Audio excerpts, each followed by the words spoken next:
So I am super excited because I am here to talk to Raphael Tachie. He is a partner in private client services at Gowling WLG, and he's here to talk about his knowledge about estate planning. And for me, Raphael, honestly, when I think about estate planning, like I can't imagine, in kindergarten when they're like, hey, like what do you want to be when you grow up? I don't think many like 5, 6 year olds think estate planning or an estate lawyer is going to be on that list. Can you tell me a little bit about how you became to be an Yeah, estate lawyer? yeah, I'm happy to do that. You're right. I didn't put my hand up to be an estates lawyer either. But for me, I think it's funny. I got into when I was trying to figure out whether I should go to law school.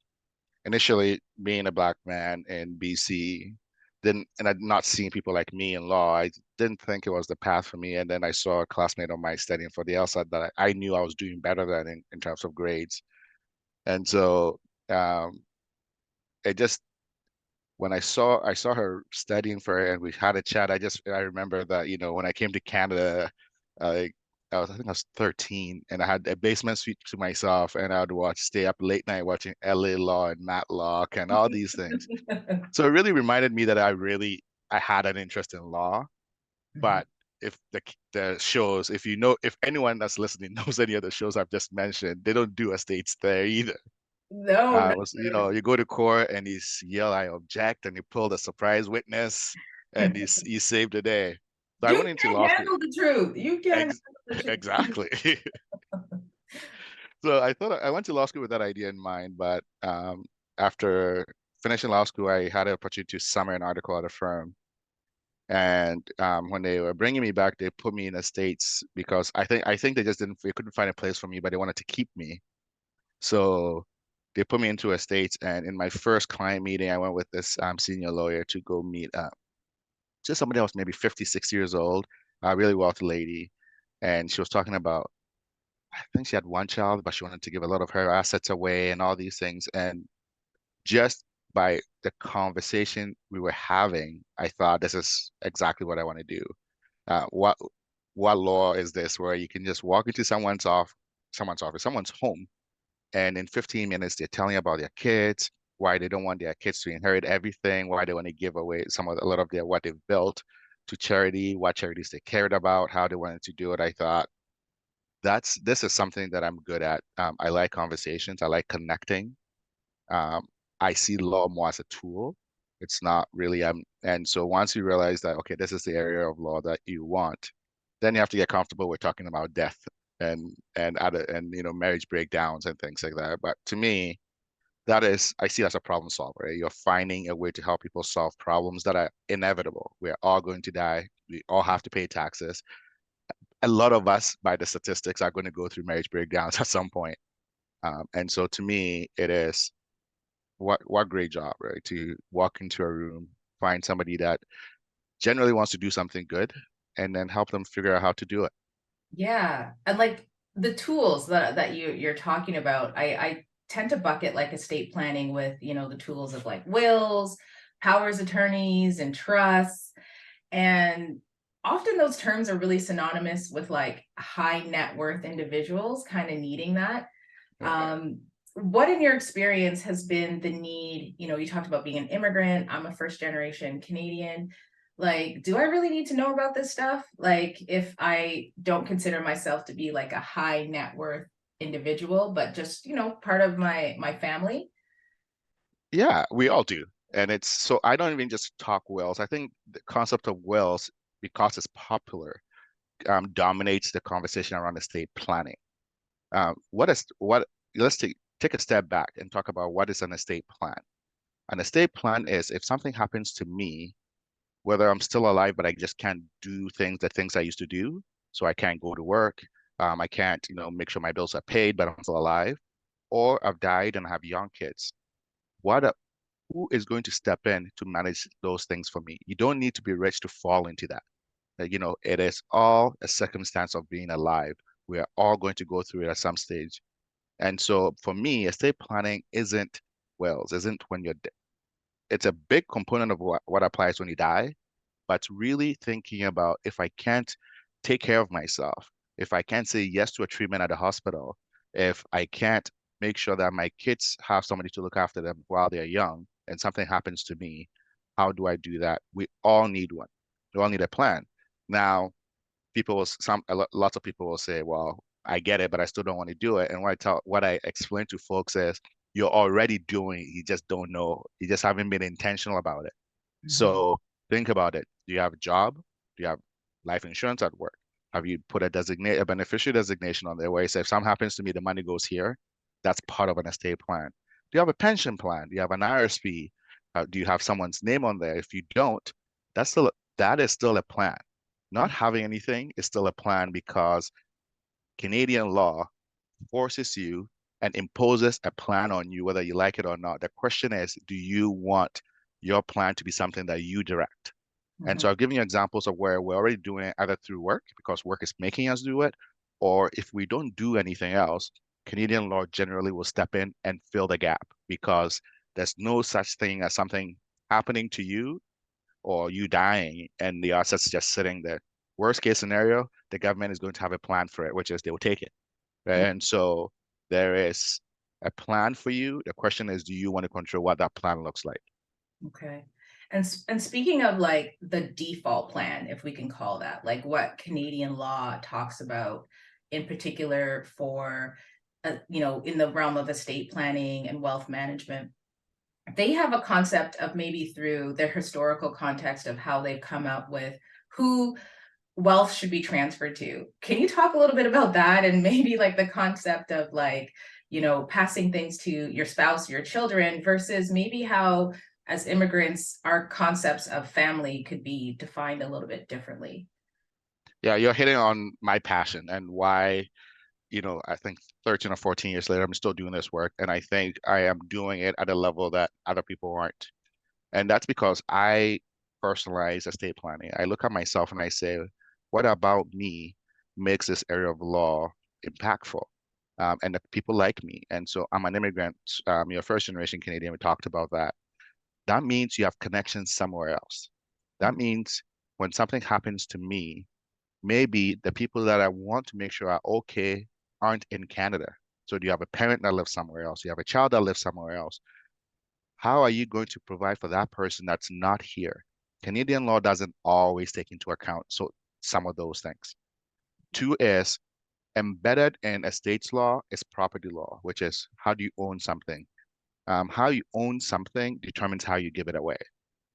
That also means that how you own something shapes the ability of people around you to benefit from how you own it. Canadian law has particular concepts of what family is and who you have a moral or legal obligation to benefit. That might be different. So if you come from a community where you have a big concept of extended family, Canadian law doesn't always still don't treat families like that generally, right? It's your nuclear family, it's your spouse, your kids. Mhm. Now think about I'm an Karen from the Ashanti region of Ghana, where there is a concept that is a saying, and I'm going to butcher it, and I apologize to any Ghanaian listening to this, but roughly it says, parents say, it's my job as a parent to look after you so that your teeth grows in. And then when you are old enough, you look after me for my teeth to fall out.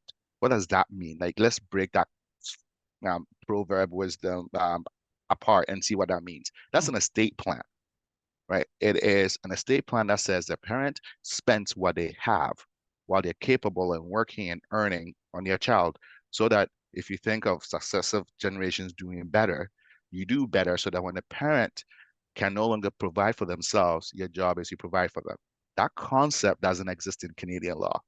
And so if as an individual, if I grew up with that ethos and feel like I have a responsibility to provide for my parents because they didn't save enough for pensions because they made sure I went to law school or that they helped me buy a house. And so because of that, they don't have enough for their pension. All of these things are estate law and estate planning laws that Canadian law does not necessarily, on a default basis, take into account. We, as people of culture, or not, that's probably not the right phrasing, but immigrant cultures who have different concepts of property ownership of obligations to family, of even the concept of family, we need to understand what the law is. The good thing about Canadian law is it's flexible. Mhm. A lot of my work is taking the law and making it flexible and using it flexibly to apply to different contexts for different families, for different property styles of property ownership, for different ways of benefiting people. That's roughly what I mean. Hopefully, I've taken you on a long journey, but hopefully that answers your question. No, no, it definitely answers my question. And I think it's really important that you are stressing that if you don't put these things in place, these things that we might think are for other folks or, high net worth, rich individuals, we can end up with a default that the Canadian government might not actually, Canadian law might not actually take into account how we perceive how the transfer of assets and property and wealth should really happen. And Well, I sorry, to your point, I was just going to add to your point. There used to be an ad by Scotia Trust that says you're richer than you are. And I used to laugh at that ad till I started thinking of it from an estates law perspective, and I realized I don't feel rich while I'm alive because I'm paying out into a life insurance. I'm paying out to a retirement plan. I'm paying my bills. I'm paying my rent or mortgage. So I don't feel rich. But when you flip it around and you say, what if I'm not around? So I don't have the mortgage payments. I don't have the life insurance payments. I don't have all those things. I still have those assets. So sometimes I'm actually richer than I feel. I think the Scotia ad should have said, you're richer than you feel. Really, that's what it is. It's that our concept of what's wealth, Mhm. sometimes we replace it with cash flow, concepts of cash flow, concepts of luxury when it really isn't. If you think about, do I have life insurance I pay into? Do I have retirement plan? It might not be massive, but it's there. Do I have a small house that I own? Maybe I still have a massive mortgage on it, but a piece of that equity is still mine. Those are all part of your net worth. And we don't always conceive of those things as being part of what our wealth is. I so, I mean, I encourage members of our community to conceive of different ways of thinking well, especially remove yourself from the picture and then see what's left over. Yeah, and I think even from my upbringing, so Trinidadian and Jamaican roots, but I'm born in Canada, first generation, I guess technically the Canadian government would say second generation. But I often have that same kind of saying, whereas it's like, as children of Caribbean parents, you are their retirement plan. You are part of their wealth, in not a monetary way, and sometimes in a monetary way. And I often think about, what if in the off chance you were part of this culture, you are part of this culture where you are your parents' retirement plan and you were to predecease your parents. Like how would Canadian law kind of look at that? If Well, you were to die without having put some of these things in place. I'm not even going to get to law. I'm going to get to the financial piece of it because it's way important before you get to law. The law piece shapes how you direct money you already have. But a lot of us are part of what are called the sandwich generation, right? Which is our parents and our kids are going to live with us. When you think of if you're in that scenario, one is you got to financially you got to figure out you're going to do that. But how the law impacts you when you don't plan for that is if you don't plan for that, there's no law that says your parents still gets to live in your house. Even let's assume you left the house, right? It might be that it goes to your spouse and your kids. Your spouse and your spouse might not have the same connection or feel the same sense of entitlement or obligation towards your parent. Maybe people don't get along with their in-laws, so it might be like, good riddance. I don't need to deal with you anymore, I know, I know. right? Like that's a real thing. That's definitely a real thing. Sometimes on So both sides. yeah, and then on top of that, even if they want to take care of each other, what proportions, how much does your parent that you left behind need? How much goes to your kid? How much goes to your spouse? It's it's a financial conversation, but once you have the conversation around proportions, you need to document that. You need to hold. I One of the Reagan used to say, trust but verify. It's one of those things where you trust the person you're with today, but when you're not in the picture, that's not the same person. Why? They've gone through grief, Mhm. right? There might be issues around funeral planning and all these things that bring up people are grieving. It brings up weird stuff Mhm. that affect relationships. Two, your spouse may later on, out of heartbreak, go out and meet somebody else.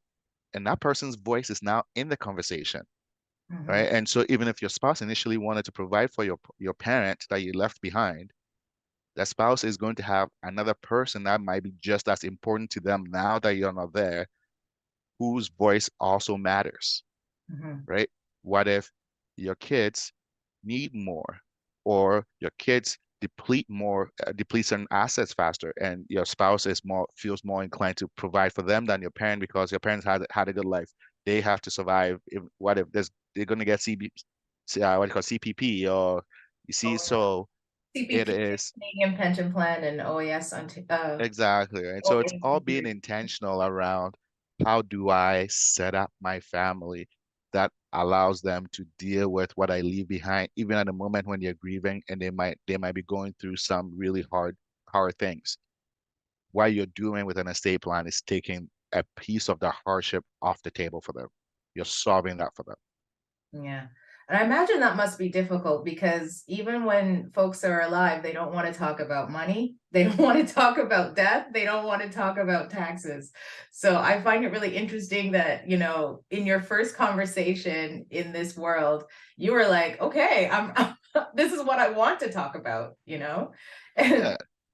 Well, but I think at least I've come to appreciate, and hopefully I'm not overestimating myself, but I come to appreciate that I have a particular skill in this space, and that um, I have a particular way of connecting with people that says, let me get to know you, you get to know me. I share my life with my client that allows them to share with me.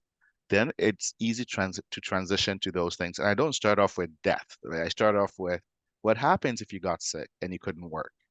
What Mhm, happens if you got sick and you needed to pay your bills? You Let's say you even have the cash in the bank account, but who's going to have access to the cash to make sure you pay? Let's hope that you recover and you come back. But you might be, say, out of commission for 6 months. Does that mean your mortgage doesn't get paid? Does that mean your car payments don't get made? All those things. So if you start with that conversation, that is something that most people are comfortable having. And it's something that reality is as we get older, it becomes real more it's realer to us, right? And so you start that and then you graduate to, well, what if you couldn't live on your own and somebody had to make a choice about where you lived? Who do you want to make that choice for you? What mhm, if you need a treatment and the treatment was something that's against your religion? You're a Jehovah's Witness, for example, and you don't appreciate blood transfusion. How would you deal with that? And so you start off with smaller bites and then you work your way to the big conversations. By the time you get there, most people are comfortable because they've thought about sickness, they've talked about accidents, they've talked about, and then now there's only really death left. And for me, I make it fun. I joke. I'm a man, men die first, right? So I usually will say, okay, hey, spouse, let's kill your husband off. Now, you might be sad, but you're also 40 or 50 years old. You still have lots of life to live. What happens when he's not here, mhm, mhm, right? And so it's a hard conversation, but it can also be a really interesting conversation. My spouse and I were talking about our 2.5-year-old. What happens if we're not here? mhm, Who would she live with? Who would raise her like the way we want her to be raised? And so once we ask that question, it takes away your death. Like the death part is gone now. Now it's focused on your kid, right? It's mhm, how, oh, I would want her to go to university at SFU because that's where I went. Okay, can she afford it? Okay, who would make sure that she went to SFU? Oh, I would love for her to travel. Remember the vacation that we took? And her first vacation was so much fun. She loved it. She came back saying beach, beach, beach. Yeah, that would be awesome. Who would take our kid to the beach? So the conversation moves away. Yes, the premise is you died, but now you're thinking about your child, right? You're thinking about somebody you care about and how you're going to make sure that they get all the things that you want them to have. mhm, mhm. To me, that's how you have those conversations, but it is hard. Culturally, it's a very hard thing for people to contemplate. But my feeling around these things is you take it slowly. Sometimes it's one conversation, sometimes it's multiple conversations, but we get there. Mhm. I like that, stepping into, first, what if you would happen to be sick or you're incapacitated, and then moving on to, the death conversation. And even in having that conversation, if you're someone who doesn't necessarily have a lot of money, maybe just a pension and a savings account, do you really truly need a will, or could you just name your beneficiaries or your successor holders and kind of move on? Yeah. So the thing I tell every client is an estate plan does not have to be everything. It does not have to include a will, but a will is a basic foundational stuff because a will is a catch-all document. So who cares? Let's not talk about death. Let's just say if something happens and maybe you have money you don't even know you have. Maybe you're getting an inheritance from somebody who's done the estate plan that you didn't think was going to give you anything, or you win the lottery down the road and you haven't thought about it. So the will is a catch-all document. It's a good thing to have, but it's not necessary all the time, depending on your asset base. So Mhm. if you have a pension, you can put a trusteeship or a beneficiary designation on your pension. That is an estate plan. That's it. That tells the government or whoever is providing your RSP or your pension where to send the money. You have life insurance. You put out a beneficiary designation that goes, but it won't catch things like your clothes, like the special painting or the heirloom that you got from your mom that you want to make sure that your daughter gets or your son gets. Those things are the reason why you end up with wealth, right? It's because it catches those things and it forces you to think through those things. I'm standing in BC. In BC, lots of different things are now being considered by courts to be wills, right? So you might not think you have a will, but if you sat down and wrote something down and you said, the painting I got from my mom to my daughter, and you've written those things down, in some instances, your family members might find out surprisingly that that's a will. The Mm, other piece is what the will does is it helps deal with third parties, right? So do you have a bank account? Is somebody going to close that bank account? Is there like even a dollar in there? To close it, they need to prove you've died. They need a death certificate. If there's more than a dollar in there, they're going to need probate or something. And so you need the will and you need certain documents to prove to deal with third parties. Everybody's online nowadays, right? You have your online presence. You have some people have go far, they have digital wallets that have crypto in them. You can go from zero to a bunch of stuff that you don't even conceive of as property, but exists. That mhm, when it happens, your pictures, who's mhm, going to go make sure either they close your accounts down or they collect the photos, they create a memorial for you, all of those things. You got to give the power to somebody to do it for you. mhm, So the will isn't, I haven't talked about a lot about money. I've talked about property. That is very different. Money is also property, but you have other properties. You have other things that you care about. Some people want to give their bodies away, right? Your body is a property. You want to donate your organs. You want to give your body to science. That is property that you have to make a plan for. How are mhm, you going to be buried? Do you prefer to, would you like to be buried? Do you want to be cremated? That is property you got to deal with if you mhm, care. mhm. So basically, I'm hearing that definitely you need to think about these things. Maybe some things that you might consider you're doing is a will in certain provinces, depending on how current laws are going. I often like when I think about a will, I'm always reminded of when I was a lot younger than I am today. And my mom had like immigrated to Ontario to find a better job. And she left me and my brother, single mom at the time, and left me and my brother with my aunt. And we were playing in the house. I don't remember what we were doing, but I'm going to date myself, but under the record player. This is a 80s or 90s, well, at least 80s baby. Yeah, yeah, 80s baby. Yeah, yeah, definitely. And under the record player was my mom's will, it was like in an envelope. I have no idea how, like, what was inside, obviously, or how she made it.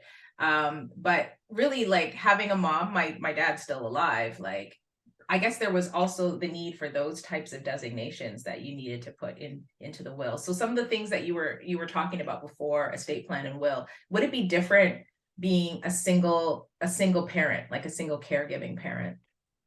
Well, it's the same thing, right? Your need is even just higher, right? So what and people always think, okay, this you've asked me a question, I'm going to answer the opposite question, not because I don't think your question's a good one, but I think most people actually, because they're in two-person relationship, I always think they're protected because it's a survivor. Most single parents know if they're gone, their kids need help. No one's there, right? You're the person. But a lot of people take for granted that when they're in a two-person relationship, that's okay, and the person will be there. I can tell you, if I have a bank account in my own name and I died, my wife just doesn't automatically get access to that bank account. The Mhm. bank is not going to let her. Yeah. But she has to go prove that one, I've died, that two, she's my wife, that three, she's the right person for the account. There's no joint owner on it or some. There's a lot that you have to go through. Now think about again, somebody's grieving at that time and having to go through that process, Mhm. right?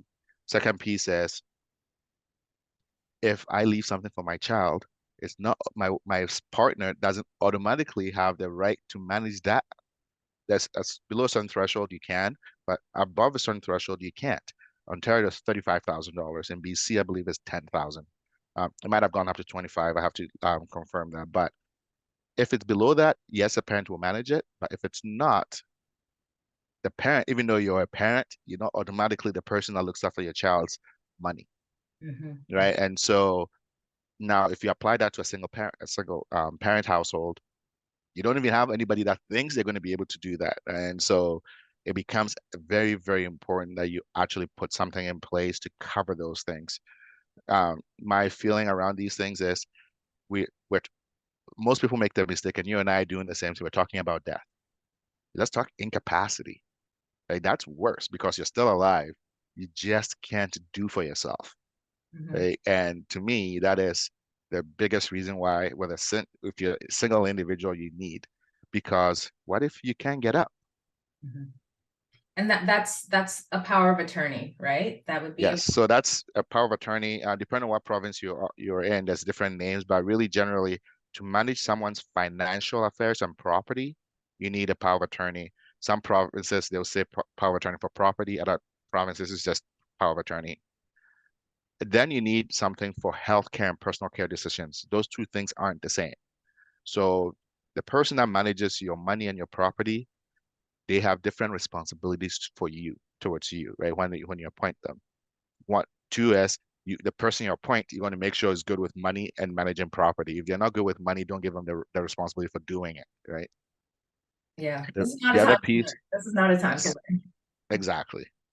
And then the other piece is healthcare and personal care. In Ontario, it's called Ontario. Some of the Atlantic provinces use the language around power of attorney for personal care. In BC, we call it healthcare representation agreement. In in some provinces, they do things like live-in wills, advanced care directives, all those things. But fundamentally, what you want is a document that appoints somebody that will make the decisions that you would make for yourself. They get to decide where you live, with whom you live, your healthcare treatments. What kind of treatments are they going to say yes to? What are they going to say no? When do they think you've had enough and that we should let you should go in peace and rest, Mhm. right? Those are all decisions. And it doesn't have to be the same person. It doesn't have to be the person that loves you the most, Mhm. right? So I always make this analogy. I love my mom dearly. I know my mom loves me to death. I know that, right? But I also know my mom is not the person I'll ask in the moment where I'm in the hospital and the doctor said, Raphael's not going to come back and be okay. Because I know my mom will wait for a miracle. I know this. She's gonna I be lighting the candles, praying to the she would be ancestors, praying, get the prayer right? circle going. That's not my wish, right? My wish is if I'm not coming back, I don't want to live in pain. I don't want to live like a vegetable. I want to let me go. Yeah. Now, ultimately, and so what I can't pick the person I think loves me the most, right? I have to pick the person that will make the choice that I would make, Mhm. right? That's the example. But if you don't think through these documents, if you don't go through these conversations, you don't know. Mhm. Lots of parents said, I want my kids to manage my money. All my three kids. What if they don't get along, Ooh, yeah, yeah, right? yeah, What if one wants to keep you alive, but the other one doesn't because mom wouldn't want to live in so much pain, yeah. right?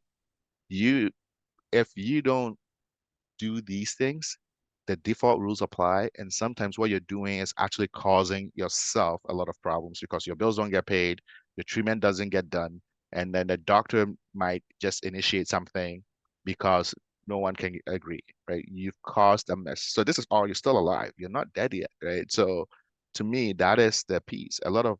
As we get older, a lot of us become victims of fraud. Like Yeah. COVID was a great example of a lot of elderly people becoming victims of financial abuse and fraud because they were getting calls from random people saying, "Hey, Mr. and Mrs. Thing, your child is or your grandkid is in trouble here. You need to send us $10,000." Yeah.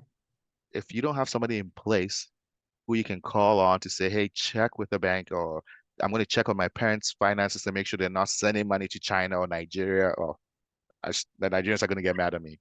But if you're from Nigeria and you're sending money to Nigeria, that's probably okay. If you're not from there and you're sending money to Nigeria to for other reasons, there's a problem, Mhm. right? And so all of these things, a lot of my work comes from the children of my clients, right? Mhm. It's the children that have become aware that their parent is getting into trouble or is starting to decline, and then they're saying we need to put something in place. Yeah. I mean, I do want to explore a little bit about, siblings, but before we go there, I think a lot of people are probably thinking now they need to have these things in place, a power of attorney, will, even just like your wishes for Yeah. your burial, and I think industry has recognized that as well too. And we've seen kind of a rise of all these automated platforms, put in a couple's keystrokes and you can have these documents with a lot of ease. Why would you say this is something to be cautious about? So let me be clear. Those platforms are better than zero, right? So what I'm about to say, I'm about to point out a bunch of problems, but I will start off by saying if you have nothing in place, that is better than nothing. So let's start there. Now, if you can afford it, um, cost is an important piece. If you can afford it, what you want is you want to talk to somebody that's going to ask you probing questions, right? So I give you an example of, let's take Raphael for an example. Raphael has his family in Canada, but he has family in Ghana. The online platform isn't going to think through what it means for me to have family in Ghana and how I'm going to provide for those people in Ghana, you see. And so the online platform has lots of great abilities, but it's not, most of the time, it tries to do something that is there's categories of people, right? So there might be single person with no child, a single mother with one child, couple with two kids. What if you're a blended family and you have different levels of assets? You Mhm. see, and so a lot of these platforms are fantastic tools. I'm not knocking them. I do a lot of work with some of those platforms. But what I tell people is if you can afford it and if your situation is complex, you want to talk to somebody that is going to be one, slow down and ask you questions, two, take into account your personal circumstances, and then come up with a solution that fits you, Mhm. right? That to me is the big difference. But if you have nothing, please go on there, like pay the $100 or whatever it is and put something in place. It's better to have that than nothing at all. Yeah, it's much of the way I think about a lot of this robo advising and automated advising, and it's better than not having money put away, but sometimes, yeah, it could be very personal how you want to Yeah. accumulate wealth and disperse wealth for you, so that's a really, really great point to raise. I tell people this in my 20s, those platforms would have been perfect, right? Because what did I need? I really just needed some basic thing that says if something happens to Raphael, this person takes over. I didn't have a lot. I didn't have a lot of legacy. Now you add a child, you add mortgages, you add bank accounts, retirement plans, insurance, family that now, when I was younger, those people in Ghana, they didn't depend on me. But now I have to, so you start to think, okay, I've now have just as complex as my life is now, I need somebody that's going to take the time to understand the complexity of my life and help me build something that responds to it. You Mhm. can't address every single issue. It's impossible, but you can address the big things. And that to me, that's when, if you can afford it, that's when you're looking for personalized advice to you. Mhm.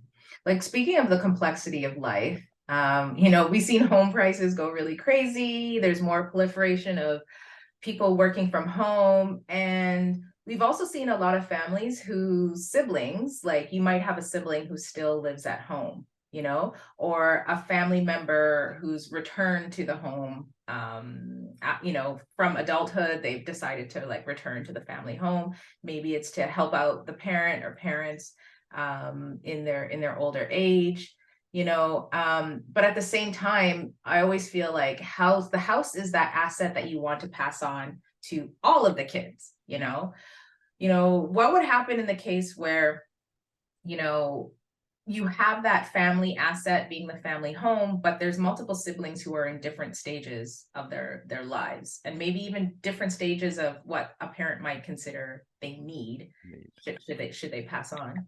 So the answer, that's a great question. The answer depends on where you live and which province you live in. There's slightly different impacts and laws around these things. But it's the same, again, the reason why as a community, we talk through this, right? We figure out how do we use the law to benefit us when it doesn't address our needs carefully. So let me give you an example. I'll give you two examples. Let's use Ontario as an example, where you have let's say a parent with three kids, two of them are out of the house independent, but you have a child that's in the home and is dependent on parents for their living. Ontario has an act that's called Dependent Reliefs Act, right? Which means it doesn't matter how old the person is, if they're dependent on the person that died, that person has to provide for them. So you might assume as siblings that the house gets divided equally, but if your parent has a child at home that's dependent on them for a place to live, they have to address that, or it doesn't get divided the way you think it's going to be. Or at minimum, it gets delayed for a very long time, right? And is So that in the case of actually having it go in through the will, like go pass through the estate? yeah, Even if it goes through the state, this rule would it still. goes to it's even more so when it goes through the estate because you're going to this is how you get to that scenario. One is the house is registered with, say, land title office, right? So to transfer the land once your parent has died to, say, the kids, you have to deal with the land title office. The land title office is going to look at you and say, I don't know you from anywhere. You're showing me a piece of paper. How do I know you didn't fake that paper you think it's a will? Go to court, let the court tell me that this is real and that I can deal with you. So you go to court. This is called probate or getting a letter grant of certificate for estate administration, right? So you go there and you apply for the court and you tell the court this is the scenario. Once you get there and you start applying for the court to, one, say the person's died, two, their will is valid, three, you're the right person to deal with, what you have to do is give notice to everybody that you're doing it, anybody that's going to benefit from the estate. So your three siblings, your two other siblings all get notices. If the sibling that lives in the house, because the virtue of getting notice, also gets a copy of the will, and he sees that the house is going to be sold and divided into three pieces, but he lives there, Mhm. right?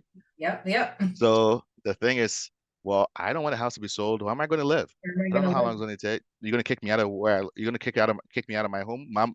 How about he's been there? Mom got sick while before dying, so because he was around, he's helping out Mom, taking her up the stairs, cleaning the house. No, I don't. I deserve more than half of this. What Mhm, that is then there's an ability to challenge the estate because Mom didn't provide adequately for the child that was in the home. And the cost of challenging it comes out of the estate. So the incentive is to do what? Is to challenge. They will mhm, come to somebody like me and I see dollar signs mhm. because Or even the if my other client, siblings might just give up, or exactly. yeah, yeah. And so what happens is in that scenario, even if the siblings give up, no one's walking away happy, Yep, right? yep. Like they're not working, like the relationship isn't the same. Mhm, But there's a solution to that, right? If you think about it, if you're in that scenario, it is okay. I'm going to give my kid that this is an example. It's not like the solution in every case, but I'm going to give my kid that lives in the house a year to live there and find a place before I sell that house. And that I'm going to tell the court that I'm giving them a year after I die so that they have a year to figure it out. mhm, And then after that, I'm going to court, I want them to sell the house and I want everyone to get it equally.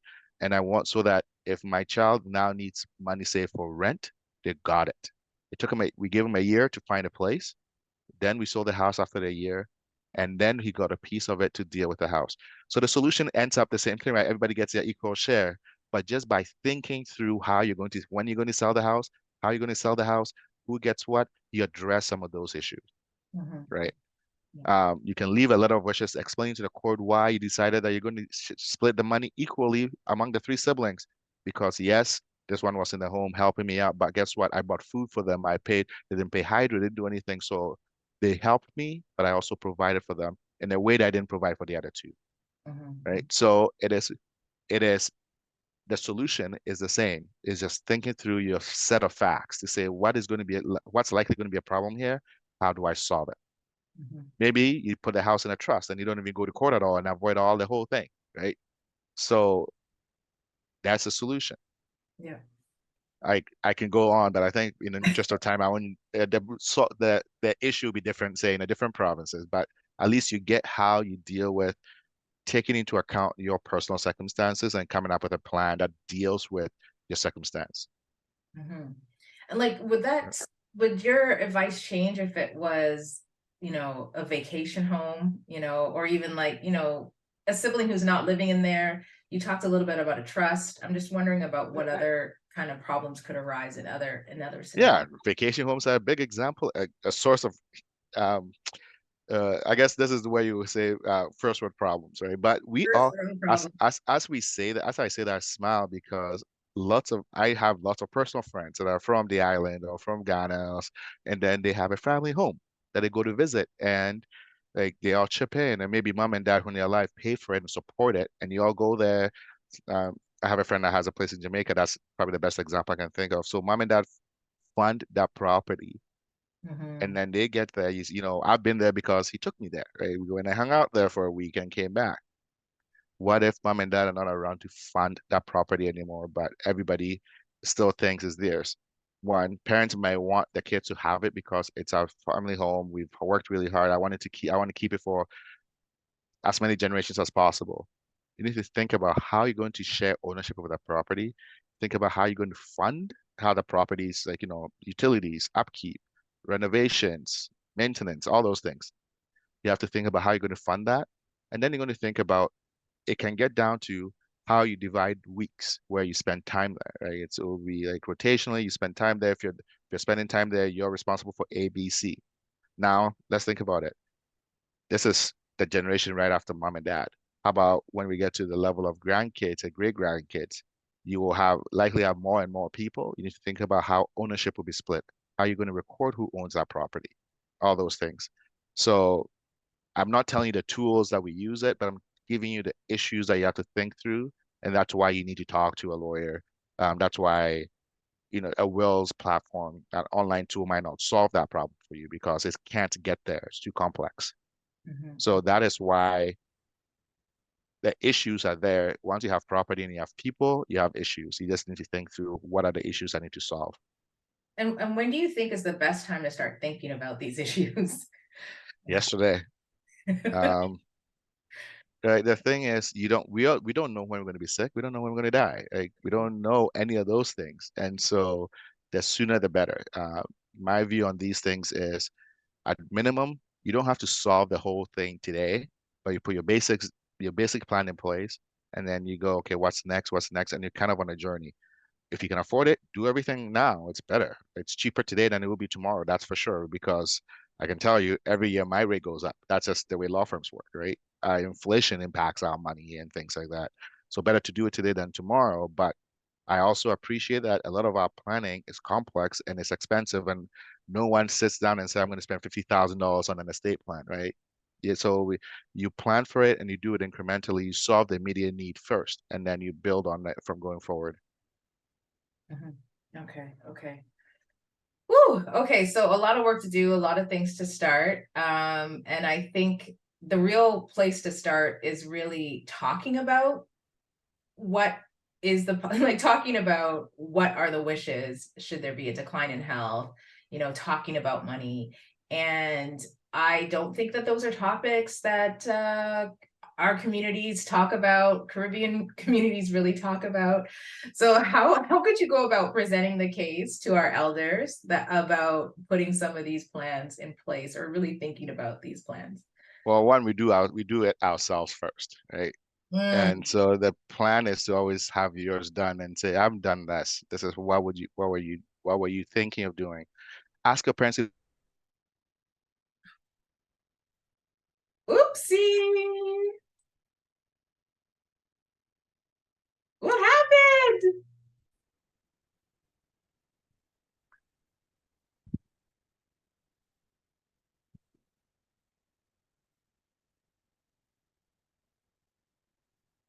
You good? Yeah, Okay. So I'm just really wondering, how can we present the case to have these conversations with our elders?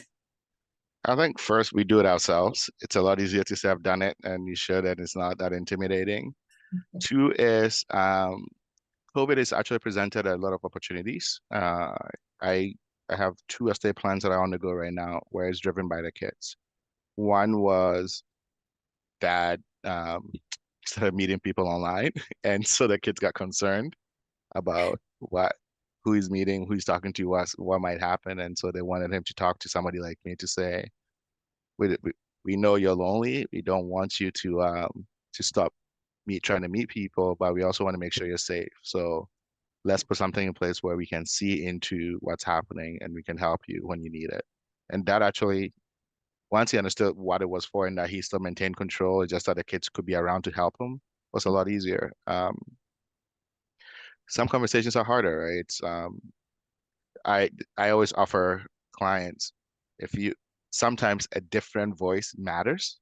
And so I've had conversations where I was part of a conversation where the kids brought me in to say we're getting nowhere. We just want him to listen and get a sense of why this might be a good thing for him to think about, and then we'll go from there. Mhm. That's really usually where it happens. And sometimes it's like, hey, we'll focus on if you get sick. We're just going to deal with that right now, and then we'll worry about the will later. And but it's once you're comfortable with that conversations, you just move on to the next thing, and slowly you get there. But it's not ideal, but it's a way of moving this kinds of conversation forward.